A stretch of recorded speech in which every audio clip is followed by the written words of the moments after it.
नमस्कार, सार्वमंथन न्यूज महाराष्ट्रमध्ये आपलं स्वागत. पाहुयात आजची सविस्तर बातमी.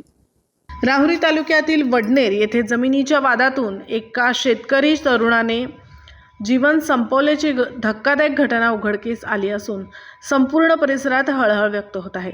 3 दिवसांपासून बेपत्ता असलेले संदीप भीमजी गेठे वय वर्ष 43 राहणार वडनेर तालुका राहुरी यांचा मृतदेह शेतातील विहिरीत आढळून आल्याने गावात एकच खळबळ उडाली आहे. मिळालेल्या माहितीनुसार जमिनीच्या वादामुळे नातेवाईकांशी सुरू असलेल्या तणावातून संदीप गेठे मानसिक तणावात होते.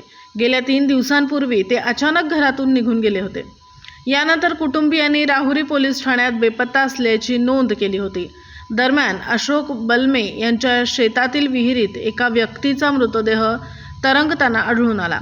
माहिती मिळताच पोलिसांनी घटनास्थळी धाव घेत मृतदेह बाहेर काढला असता तो संदीप गेठे यांचा असल्याचे स्पष्ट झाले. जमिनीच्या वादासंदर्भात यापूर्वी पोलिसांत तक्रार दाखल करण्यात आल्याची माहिती समोर आली असून या नैराश्यातून त्यांनी आत्महत्या केली असावी असा प्राथमिक अंदाज व्यक्त केला जात आहे. मात्र संदीप यांनी स्वतः विहिरीत उडी मारली की त्यांना कोणीतरी ढकलून दिले याबाबत विविध चर्चा रंगू लागल्या असून राहुरी पोलीस सर्व बाजूनी तपास करत आहेत. संदीप गेठे यांच्या पश्चात पत्नी, आई, मुलगा, मुलगी, भाऊ व भावजय असा परिवार असून कुटुंबावर दुःखाचा डोंगर कोसळला आहे. मेहनती शेतकरी म्हणून ओळख असलेल्या संदीप यांच्या अकाली मृत्यूमुळे वडनेर परिसरात शोककळा पसरली आहे. सार्वमंथन न्यूज महाराष्ट्र, राहुरी, अहिल्यानगर. सार्वमंथन न्यूज महाराष्ट्राला लाईक करा, शेअर करा, सबस्क्राईब करा.